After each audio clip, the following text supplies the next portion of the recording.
Like most hamsters, I'm pretty much of a loner, so I really hadn't thought about it before. Not sure, I squeaked. I would like one, said Aldo. A real nice girlfriend. I felt so sorry for Aldo. I squeaked extra loud when he performed his broom balancing act for me. I was still thinking about him on Wednesday. After everyone had left, while there was still light coming in through the window, I meandered outside the cage to help myself to any mealworms that Heidi might have left behind when she fed me earlier in the day. The table was covered with newspapers, and while I nibbled, I browsed the news. All of life was there on the pages of the newspaper. Births and deaths, lost pets, and sad, sad, sad. Funny jokes, good news, and bad news. Then there were the ads. My, there were so many stories. Not just Pet-O-Rama, but Shoes-O-Rama, and Food-O-Rama, and Books Galore, and Wide World of Tools. And there were other ads too. One in particular caught my eye that afternoon. It read, "Work nights? Lonely? Want to meet others who work nights? The Moonlighters Club, for people who work at night.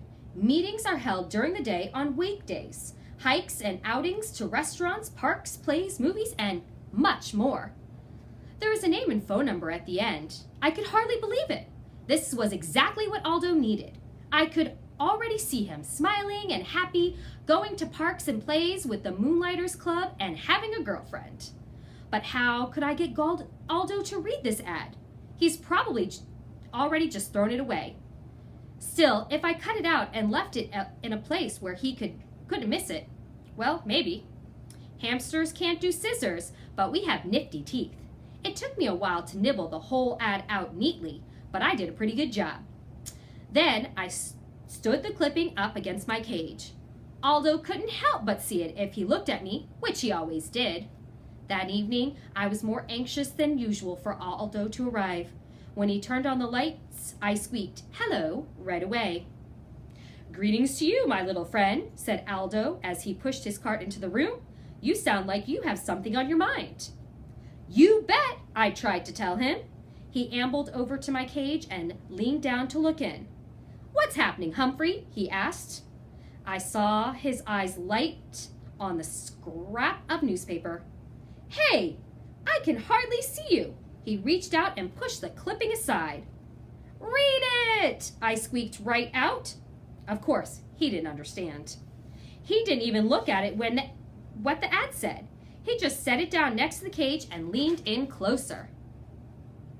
I was squeaking a blue streak. "Look at it now!" "Calm down, Humphrey. I've got a treat for you," said Aldo. He reached into his pocket and pulled out a tiny bit of carrot. "Your pal Aldo would never forget you." My heart sank. You try to help a human and they don't pay attention. But as you know, I don't give up easily. I squeaked happily while he balanced the broom on one finger as usual. But my mind was on the Moonlighters Club and how to get Aldo there. After he left, I scrambled out of my cage, picked up the newspaper clipping, and tucked it inside my notebook. Then I hid the notebook behind my mirror. If I didn't, somebody mean, like Mrs. Brisbane, might throw it away. I was still wondering what to do the next day when Mrs. Brisbane rolled in the cart with a big machine on it. "This is an overhead projector," she told the class. "I'm going to use it for some map work." When Mrs. Brisbane turned the machine on, a bright light was projected onto the wall. Then she placed a paper map on the glass, and suddenly the map showed up real big on the wall. She could write on it and draw on it, and you could see everything she wrote. A machine like this could come in very handy, I thought. So when Mrs. Brisbane turned the machine off and sent my classmates off to lunch, I thought about that machine. When AJ cleaned my cage and changed my water and bedding, I thought about that machine.